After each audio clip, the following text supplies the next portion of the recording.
నేను క్రీస్తుతో కూడా జీవించువాడను. సిలువ అంటే త్యాగం, సిలువ అంటే సహనం, సిలువ అంటే స్వచిత్తం సిలువ వేయటం, సిలువ అంటే క్షమాపణ, అన్నిటికంటే ముఖ్యంగా సిలువ అంటే మరణం. సిలువ అంటే మరణం. ఈ అనుభవాలన్నిటి గుండా పౌలు వెళ్ళి సిలువకెక్కాడు. ఎంత త్యాగం చేసుకున్నాడు. తార్సువాడు, కోట్ల రూపాయల అధిపతి, ప్రభు తనకు ప్రత్యక్షమైన తర్వాత ఉన్న పాటున వాటన్నిటిని విడిచిపెట్టి, ఆ వ్యాపార సామ్రాజ్యాన్ని విడిచిపెట్టి ప్రభు సేవకు వచ్చాడు. ఏమండి, ఆ కాలపు సేవకులు ఈరోజు మేము బ్రతికినంత కాస్ట్లీగా ఏం బ్రతకలా. కాస్ట్లీ బట్టలేమో ఆ కాలపు సేవకులకు లేవు, కాస్ట్లీ కార్లేమో ఆ కాలపు సేవకులకు లేవు, ఎలాంటి వెల్ ఎస్టాబ్లిష్డ్ మినిస్ట్రీ ఆ కాలపు సేవకులకు లేవు. ఈరోజు భోజనం చేశారంటే మరలా భోజనం దొరికేది ఎప్పుడో. ఈరోజు వేసుకున్న ఈ బట్ట మరలా ఇంకో జత బట్టలు వేసుకోవాలంటే మారు జత వేసుకోవటానికి లేక వేసుకున్న బట్టలు ఉతికి ఆరేసి ఎండిన తర్వాత కానీ వాష్రూమ్లో నుంచి బయటకు వచ్చేవాళ్ళు. ఒక జత బట్టతో వాళ్ళు సేవ చేశారు. ఎందుకో చెప్పమంటారా? త్యాగం. సిలువ అంటేనే త్యాగం. ప్రభు కొరకు త్యాగం చేసుకోవటం. పౌలు ఎన్నోసార్లు ఉపవాసంతో, జాగరణాలతో, ఆకలి దప్పులతో, దిగంబరత్వంతో, పిడిగుద్దులతో అల్లాడిపోతూ బ్రతుకుతూ వచ్చాడు. ఈనాటి క్రైస్తవ సంఘానికి త్యాగం లేదు. ఆదివారం ప్రార్థనకు 100 మంది వచ్చారు, ప్రైజ్ గాడ్. ఆ ఆదివారం ప్రార్థనలో భోజనాలు పెడుతున్నారు, ప్రైజ్ గాడ్. ఆ భోజనాల ప్రార్థనకి ఎంతమంది వస్తారో తెలుసా? 500 మంది వస్తారు. చర్చి సరిపోదు, రోడ్డు మీద టెంట్ వేయాలి. ఒకవేళ ఆదివారం భోజనాల ప్రార్థనలో మాంసం ముక్కలు పెడుతున్నారని చెప్పండి, సచ్చినోడు కూడా సమాధిలోంచి చర్చికి వస్తాడు విత్ ఫ్యామిలీతో. నానా శుక్రవారం ఉపవాస ప్రార్థన జరుగుతుంది రండి, శనివారం ఉపవాస ప్రార్థన జరుగుతుంది రండి, మాసాంతర కోటం రాత్రి అంతా దేవుని సన్నిధిలో కనిపెడదాం రండి, సంఘక్షేమం కొరకు ఏడుద్దాం రండి, సంఘక్షేమం కొరకు ప్రసవేదన పడదాం రండి, నశించిపోతున్న ఆత్మల కొరకు కన్నీళ్లు కారుద్దాం రండి, రోధిస్తూ ప్రార్థన చేద్దాం రండి అని దైవ సేవకుడు చెప్తే మాకు ఉద్యోగాలు లేవండి. రాత్రంతా 1 గంట దాకా ప్రార్థన చేసి పొద్దున్నే డ్యూటీకి ఎట్లా వెళ్ళగలుగుతామండి? నెలలో ఒక రాత్రి నిద్ర త్యాగం చేసుకోవటానికి నీకు కష్టం. వారంలో ఒక పూట కడుపు చంపుకోవటానికి కష్టం. 3 గంటల సేపు దేవుని సన్నిధిలో మోకరించి ప్రార్థన చేయటానికి కష్టం. కన్నీళ్లు విడుస్తూ, ప్రసవేదన పడుతూ, ఏడుస్తూ ప్రార్థన చేద్దాం రండి అంటే ప్రార్థనకు వచ్చిన తర్వాత అయినా ఏమైనా నోరు తెరుస్తారా? 1 నిమిషం ప్రార్థన, స్తోత్రం స్తోత్రం స్తోత్రం.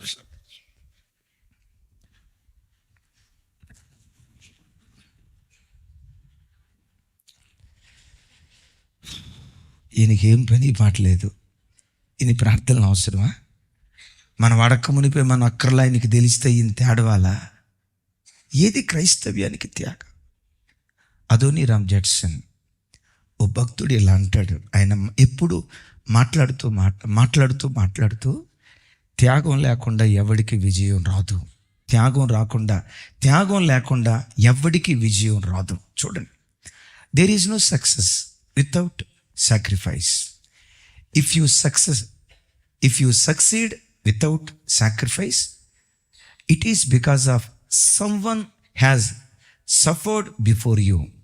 If you sacrifice without success, it is because of someone will succeed after.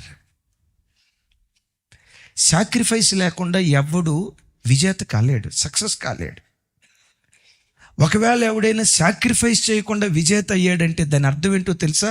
ఇతనికి ముందు ఎవరో సాక్రిఫైస్ చేశారు కనుక ఆ సాక్రిఫైస్డ్ లైఫ్ వీడికి విజయాన్ని ఇచ్చింది. అయ్యా, మరి నేను చాలా త్యాగం చేసుకొని కష్టపడ్డా, మరి ఆ ఫలం నీకు రాలేదే. ఆ ఫలం నువ్వు అనుభవించకపోవచ్చు, రాబో తరాలు తప్పకుండా ఆ ఫలాన్ని అనుభవిస్తారు. అల్టిమేట్గా చెప్పొచ్చే మాట ఏంటో తెలుసా? ఎవడు విజేత కావాలన్నా వాడు త్యాగంతో కూడుకున్న జీవితం జీవించాలి. యేసయ్య పరలోకంలోనే ఉండి దేవదూతల చేత ఆరాధించబడుతూ పరలోకంలో మాత్రమే ఉంటే ఈరోజు ఈ రక్షణ దొరికేదా? ఆదాము కాలం మొదలుకొని 4,000 సంవత్సరాలు మనుషులకు 4,000 సంవత్సరాలు మనుషులు దేవునికి దూరమై ఇష్టానుసారంగా బ్రతుకుతూ నిజదేవుడు ఎవరో తెలియక దైవము కాని వాటిని ఆరాధిస్తూ రకరకాల వాటిని సేవిస్తూ పరలోకపు తండ్రికి దూరమైతే త్యాగం చేసుకున్నాడు ఓ త్యాగమూర్తి. సింహాసనాన్ని విడిచి సిలువకెక్కి మనందరి కొరకు తన పవిత్ర రక్తాన్ని చిందించాడే. ఆయన పవిత్ర రక్త ధారలే ఈరోజు భూమి మీద 400 కోట్ల మంది ప్రజలను పరలోకపు తండ్రి వైపు తిప్పాడు. ఆయన సింహాసనం మీద కూర్చుంటే ఇది జరగల. దేవదూతల ఆరాధన అనుభవిస్తుంటే ఇది జరగల. వాటన్నిటిని త్యాగం చేసుకొని పరలోకాన్ని విడిచి భూలోకానికి దిగొచ్చి శిలువ మరణం పొందే అంతగా రిక్తునిగా దేవుని కొరకు తాను మార్చుకున్నాడు. తమ్ముడు, దేవుని కొరకు నువ్వు చేసే త్యాగం ఏంటి? వారంలో ఒక్కరోజైనా కడుపు చంపుకొని ఉపవాసం ఉంటావా? ప్రొద్దున్నే నిద్ర చంపుకొని, ఎంత భయంకరమైన నిద్ర అయినా నేను 5ంటికి లెగుస్తానయ్యా, 4:30కి లెగుస్తానయ్యా, నీ నిద్ర త్యాగం చేసుకుంటావా? ప్రొద్దునే నిద్ర లేవాలంటే రాత్రి పీకల దాకా తింటే కుదరదు కదయ్యా, అందుకని రాత్రి తినేటప్పుడు కూడా ఒక ముద్ద తక్కువ తింటానయ్యా. ఎందుకమ్మా ముద్ద తక్కువ తింటున్నావు? కడుపు నిండా తింటే పొద్దునే మెలకు రాదు కదండి. నా కంఠధ్వని వేకువజామున దేవుని వినిపించడానికి నోరు కూడా చంపుకుంటున్నానండి. ఇది త్యాగ జీవితం. ఇలాంటి త్యాగమూర్తులు క్రైస్తవ సంఘాల్లో నుంచి బయలుదేరుతూ వస్తే సిలువ ఎక్కడుంటుందో సింహాసనం మీద దేవుడు అక్కడ ఆసీనుడై ఆ సంఘాన్ని పరిపాలన చేయటం ప్రారంభిస్తాడు. సంఘానికి దేవుడు రాజు అయితే, యోసేపు రాజు అయితే ఐగుప్తు దేశం శిఖరాల మీదకి వెళ్ళినట్లుగా మన సంఘానికి, మన కుటుంబాలకు దేవుడు రాజు అయితే అధమ స్థితిలో ఉన్న సంఘాలు ఆకాశం అంత ఎత్తు లేవనెత్తబట్టానికి దేవుడు కృప చూపిస్తాడు. అదోనీరామ్ జడ్సన్ అన్నాం కదా, అమెరికా చాలా వెల్ ఎస్టాబ్లిష్డ్ ఫ్యామిలీ. ఒకనొక సందర్భంలో వీడు గొప్ప సేవకుడు కావాలని వాళ్ళ నాన్న బైబిల్ కాలేజీలో జాయిన్ చేశాడు. అక్కడ బాగా చదువుకుంటున్నాడు, మంచి క్లవర్, అద్భుతమైన వ్యక్తి, మంచి తెలివితేటలు కలిగిన వాడు. కానీ విచిత్రం ఏంటో తెలుసా?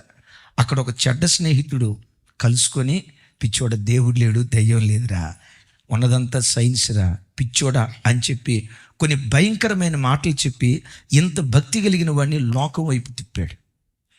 అదోనీరామ్ జడ్సన్ గారి గురించి నేను విన్న సంగతి ఏంటంటే మహా తెలివి కలిగినోడట. 20 సంవత్సరాల లోపే 2 సబ్జెక్టులు రాశాడట. అతను 2 సబ్జెక్టులు తన స్వహస్తాలతో సబ్జెక్టులు రాసి చిన్న వయసులో బహు గొప్ప వ్యక్తిగా విరాజిల్లాడట. మీకు తెలుసా, దేవునికి ఎవరి మీద గొప్ప ప్రణాళిక ఉంటుందో వాళ్ళ మీదే సైతాను గడి దాడి చేస్తాడు. ఏ సేవకుడి మీద దేవుని గొప్ప ప్రణాళిక ఉంటుందో, ఏ సేవకురాల మీద దేవునికి గొప్ప ప్రణాళిక ఉంటుందో, మనకు పుట్టిన పిల్లల్లో ఎవరి మీద దేవునికి గొప్ప ఉద్దేశాలు ఉన్నాయో, వీళ్ళ వంశంలో ఎవరిని వాడుకోనట్లుగా ఈ బిడ్డని నేను వాడుకోవాలని దేవుడు ఎక్కువగా ఎవరి మీద ఆశలు పెట్టుకుంటాడో వాడినే సైతాను గడి పట్టుకుంటాడు. నేను గ్రహించా. బిడ్డ, ఈరోజు నువ్వు శోధించబడుతున్నావంటే ఒక అన్నగా నీ తండ్రిగా చెప్తున్నా, నువ్వు ఎక్కువ శోధించబడుతున్నావంటే ఒకటే గుర్తుంచుకో, నీ మీద దేవునికి ఉన్న ప్రణాళికలు అంత గొప్పవి. ఆ గొప్ప ప్రణాళికలు ఎక్కడ నెరవేర్చబడతాయోనని ఆదిలోనే దాన్ని తుంచేయాలని రకరకాలుగా వాడు నీ మీద ప్రయత్నం చేస్తాడు. శోధనలు నీకు ఎదురైనప్పుడు ఒకటే గుర్తుంచుకో, దేవా నా మీద నీకు గొప్ప ప్రణాళికలు ఉన్నట్టున్నాయ్యా, అందుకనే నాకు ఈ శోధన వస్తుందయ్యా, శోధనలో పడిపోకుండా కాపాడయ్యా అని కొంచెం శోధనను జయించావా, శోధనను జయించిన వాడికి కిరీటం దేవుడిస్తాడు. సరే, చివరికి విచిత్రం ఏంటో తెలుసా? వీడు బైబిల్ కాలేజీకి వెళ్ళి గొప్ప సేవకుడిగా తిరిగి వస్తాడు అని ఎదురు చూస్తే హేతువాద భావాలు కలిగిన వాడిగా, దేవుడు లేడు, దయ్యం లేదు, నువ్వు పాస్టర్వా, చేసుకుంటే చేసుకో, నేను ఆ దేవుడిని నమ్మను, ఇదంతా అబద్ధం అని చెప్పి నేను స్వతంత్రంగా బ్రతుకుతానని ఆ తండ్రిని విడిచిపెట్టి వేరే ప్రాంతానికి వెళ్ళాడు. ఏడుస్తున్నాడు తండ్రి, దేవా వీడు నా కడుపులో ఉన్నప్పుడే సేవకుడు కావాలని ఏడ్చాం కదా, మగబిడ్డ పుట్టాడు అంటంతో వీడు దేవుని సేవకు ప్రతిష్ఠించబడాలని ఏడ్చాం కదా, ఎందుకు వీడు బ్రతికేలా అయిపోయింది? ఏడుస్తూ ఉన్నాడు తండ్రి.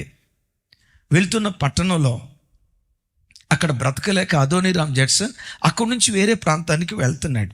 కొంచెం లైఫ్లో ఫెయిల్ అయ్యి వేరే ప్రాంతంలో సెటిల్ అవుదాంలే అని. నేను అంటాను, అమ్మా, దేవుడు లేకుండా నువ్వేం చేసినా, దేవుడు లేకుండా ఏదేనులో నువ్వు అడుగు పెడితే ఏదేను ఎడారైపోద్ది. దేవుని కలిగి ఎడారిలో అడుగుపెట్టు, ఏదేనుగా మారుస్తాడు. నేను ఎరిగింది ఈ విశ్వాస యాత్రలో, సేవా జీవితంలో నేను గ్రహించింది. ఎందుకు నా బ్రతికేలా అయిపోయిందని వెళుతున్న మార్గ మధ్యలో ఒక సత్రం ఉంటే ఆ సత్రం దగ్గర ఆ రాత్రి తలదాచుకున్నాడు. సత్రం లోపల వెళ్ళటానికి జనాలు భయపడుతున్నారు. ఎందుకంటే ఒక వృద్ధాప్యంలో ఉన్న ఒక పెద్ద ఆయన మూలుగుతూ అరుస్తున్నాడు. చావు బ్రతుకుల మధ్యలో, చనిపోయే ఆఖరి క్షణాలలో మరణ వేదన ఎలా ఉంటుందో ఆ సత్రంలో ఉన్న ప్రజలందరూ చూసి, బాబోయ్, మరణం ఇంత దారుణంగా ఉంటుందా, చచ్చిపోయేటప్పుడు మనిషి ఇంత ఘోషిస్తాడా, ఆ ఘోష చూడలేక అక్కడి నుంచి బయటకు వస్తే సరిగ్గా అప్పుడే అదోనీరామ్ జడ్సన్ వెళ్ళాడట. నేను ఆ సత్రంలో ఉంటానయ్యా. బాబు, నువ్వు వెళ్తే ఉండలేవయ్యా, ఆ వేదనకరమైన మాటలు విని నువ్వు వినలేవయ్యా.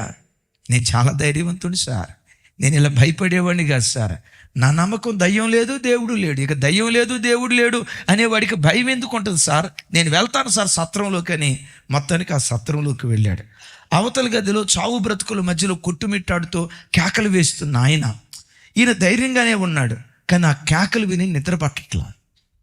ఆ తెల్లవారుజాము వరకు కేకలేస్తానే ఉన్నాడు.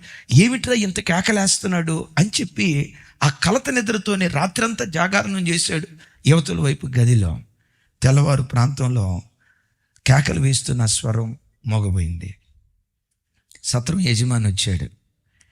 అడిగాడు అదోనీరామ్ జడ్సన్, ఆయన ఏంటి సార్ అరవట్లేదు, ఏంటి నిద్రపోతున్నాడా? నిద్రపోవటం కాదయ్యా, శాశ్వత నిద్రలోకి వెళ్ళాడు, చచ్చిపోయాడు. అయ్యో, చనిపోయాడా? మరణ వేతన ఎంత ఘోరంగా ఉంటుందా అని చెప్పి ఆ చచ్చిపోయిన వ్యక్తిని చూద్దామని చెప్పి ఆ పక్క గదిలోకి వచ్చాడు. ఆ పక్క గదిలోకి వచ్చి చచ్చిపోయిన వ్యక్తిని చూడటంతో గడగడ వణుకుతున్నాడు. చచ్చిన వ్యక్తి ఎవరో తెలుసా? దేవుడు లేడు, దయ్యం లేదని తనను యతిష్టిగా చేసిన, హేతువాదిగా మార్చిన ఆ కర్కోటకపు వ్యక్తి ఉన్నాడే, ఆ వ్యక్తిని చూశాడు.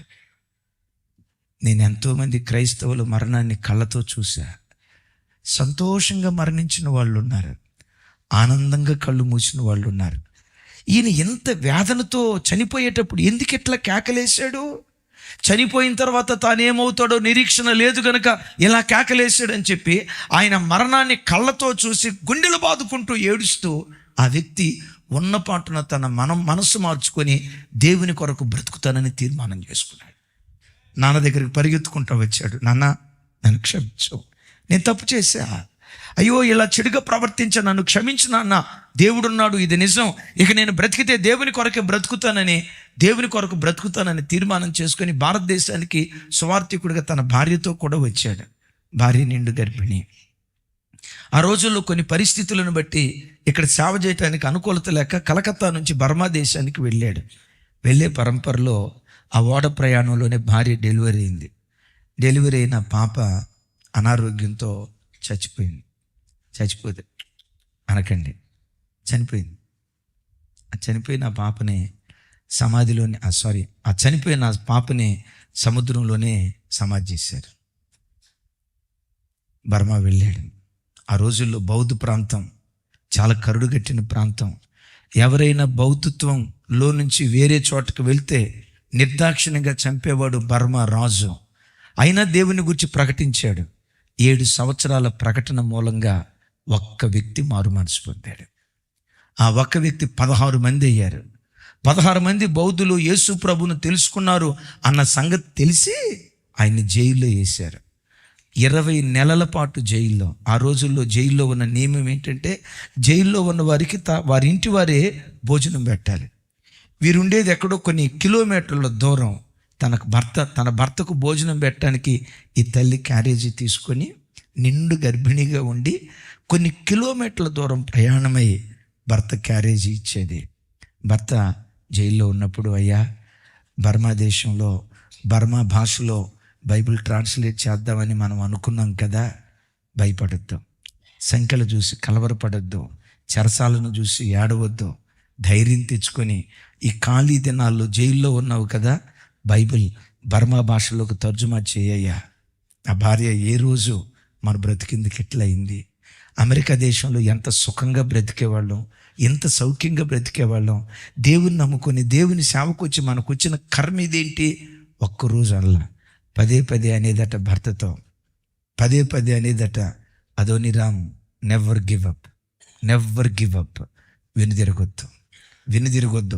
దేని నిమిత్తం క్రీస్తు యేసు చేత పట్టబడ్డామో గురి యొద్దకు చేరే వరకు ఆ పరుగులో మనం పరిగెత్తుతూ ఉందాం. వెనుదిరగొద్దు, వెనుదిరగొద్దు. ఆకలి దప్పులైనా, వస్త్రహీనతైనా, పేదరికమైన, ఉపద్రవమైన, ఉన్నవైనా రాబోవునవైనా ఏ పరిస్థితినైనా ఎదుర్కొని ప్రభు కొరకు మనం బ్రతుకుదాం అని భర్తను పురికొల్పుతూ ఉండేదట. పదే పదే పదే పదే అంటా ఉండేదట, never give up, never give up. ఈ భర్తకు సేవ చేసి చేసి భర్త ఏమో జైల్లో భార్య తీసుకొచ్చి అన్నం తింటూ బైబిల్ని బర్మా భాషలోకి చెరసాల్లో ఉన్నప్పుడే తర్జుమా చేశాడట. సరే, ఈలోపు భర్తకు పరిచర్య చేసి వస్తూ పోతూ పిల్లలకు సరిగ్గా భోజనం పెట్టలేక ఓ కొడుకుని కంది. ఆ కొడుకుని కని సరిగ్గా పాలు తాపించడానికి ఇది లేక ఆ తల్లికి టీబీ వ్యాధి వచ్చింది. 20 నెలల తర్వాత జైల్లో నుంచి రిలీజ్ అయ్యాడు. అప్పటికి కొన్ని నెలలు బట్టి భార్య రాలా. సరే, రిలీజ్ అయిన తర్వాత తన ఇంటికి వెళ్దామని చెప్పి ఇంటికి వెళ్ళాడు. ఇంటి పక్కన ఒక పిచ్చిదానిలాగా జుట్టంతా విరబోసుకొని బక్క చిక్కి ఇంకో క్షణంలో చచ్చిపోతుంది అన్నట్లుగా ఒక ఆడపిల్లని చూశాడు, ఒక అమ్మాయిని చూశాడు. ఆ ప్రక్కనే పక్కటెముకలన్నీ బయటకు కనపడేటట్లుగా ఒక స్కెల్టన్ లాగా ఉన్న సంవత్సరం బాబుని చూశాడు. ఎవరో వీళ్ళు అన్నట్లుగా ఆవిడ దగ్గరికి వెళ్ళి, నా భార్య ఎక్కడికి వెళ్ళింది మీకు తెలుసా అని అడిగాడంట. ఆవిడ కన్నీళ్ళు విడుస్తా, నీ భార్య నేనేనయ్యా, పుట్టిన కొడుకు వీడేనయ్యా, ఏంటి ఎట్లా అయిపోయాడు, మేము భోజనం చేసి చాలా కాలం అవుతుందయ్యా అందట. కృంగిపోకు, కరువైన కట్కమైన క్రీస్తు కొరకు త్యాగం చేసుకొని బ్రతుకుదాం. మరణమైన జీవమైన క్రీస్తు కొరకు త్యాగం చేసుకొని బ్రతుకుదాం. మన మరణంలో నుండి అనేకులకు దేవుడు జీవాన్ని పుట్టిస్తాడు. వచ్చిన కొన్ని రోజులకే కొడుకు చచ్చిపోయాడు. భార్యకి ఏదో ట్రీట్మెంట్ చేయించుదాం అనుకున్నాడు. ఆ రోజుల్లో టీబీ వ్యాధికి మందు లేదు కదా, భార్య చచ్చిపోయింది.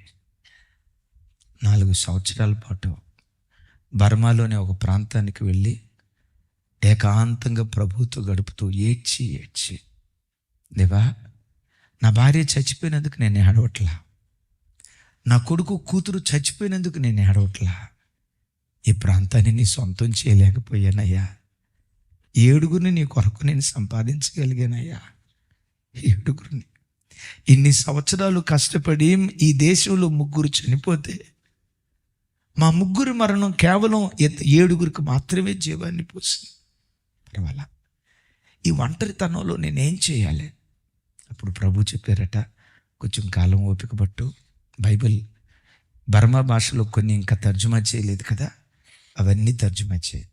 బర్మాలో ఇంకా కొన్ని భాషలు, స్థానిక భాషలు ఉన్నాయి, ఆ భాషల్లో కూడా తర్జుమా చేయి అని చెప్తే ఏకాంతంగా 4 సంవత్సరాలు గడిపి బైబిల్ అంతా బర్మాలో మాట్లాడుకునే ఆయా భాషల్లో బైబిల్ అంతా తర్జుమా చేసి మరలా సేవకి బర్మాలో అడుగుపెట్టాడు. దేవుని కృప 200 మందిని రక్షణ మార్గంలోకి నడిపించాడు. కొంచెం అనారోగ్యానికి గురై అమెరికా వెళ్ళాడు.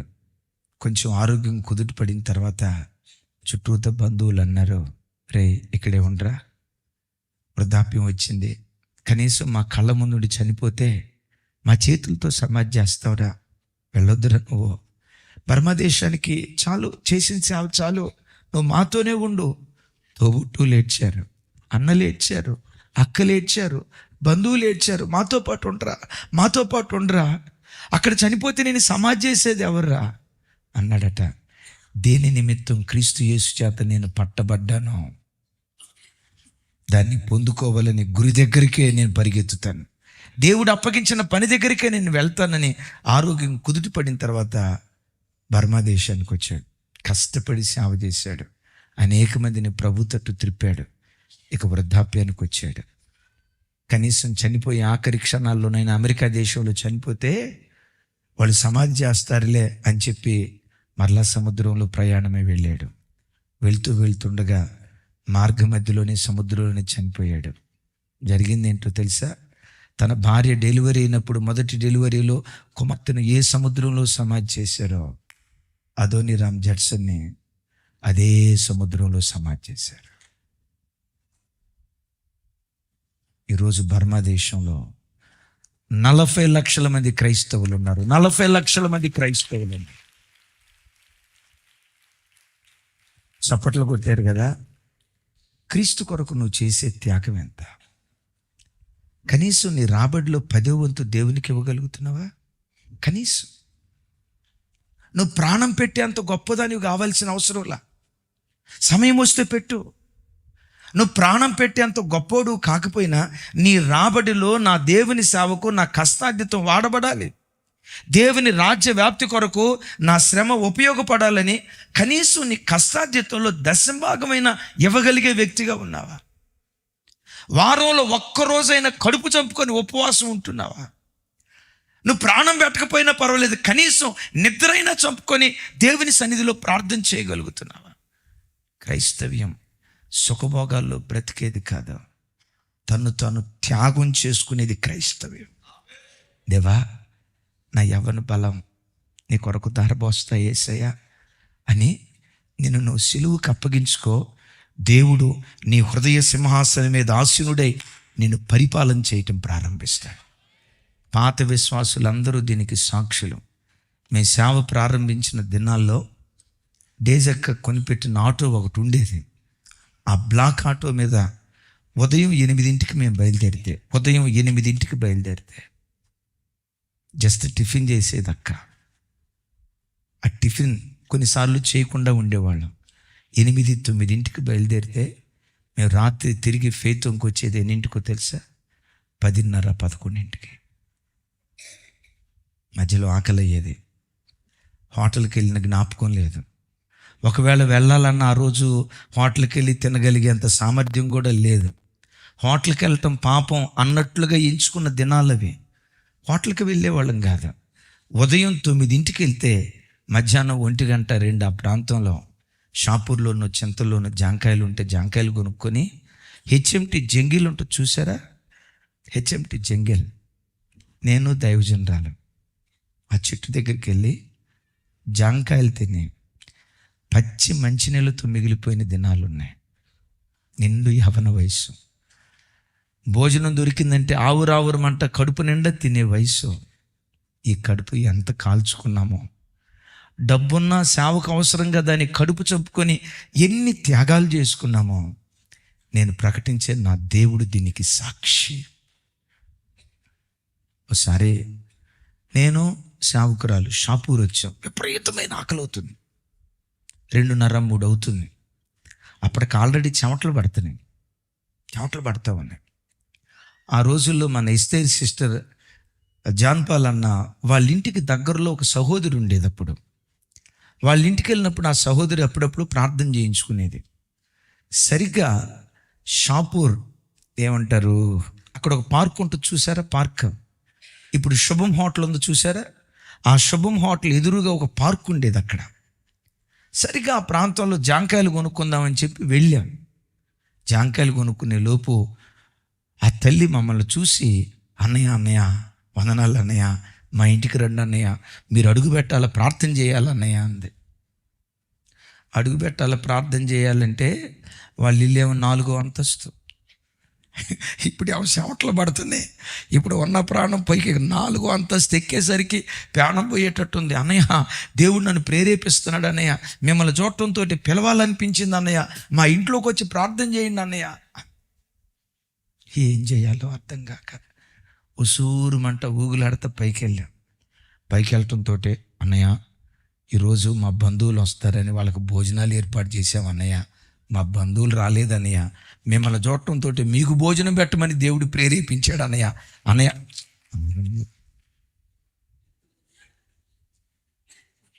అడగండి. మొద్దన్నం కొరకు అల్లాడిన దినాలు ఉన్నాయి. జేబులో డబ్బులున్న సేవకు కావాలి కదా, సేవకు కావాలి కదా, సేవకు కావాలి కదా, అల్లాడిన దినాలు ఉన్నాయి. దేవుని బిడ్డలారా, ఎవడు విజేత కావాలన్నా వాడు త్యాగం చేసేవాడు అయి ఉండాలి. ఒకడు విజేత అయ్యాడంటే వాడు త్యాగం చేసిన వాడు అయి ఉండాలి. త్యాగం చేయకుండా వాడు విజేత అయ్యాడంటే దాని అర్థం ఏంటో తెలుసా?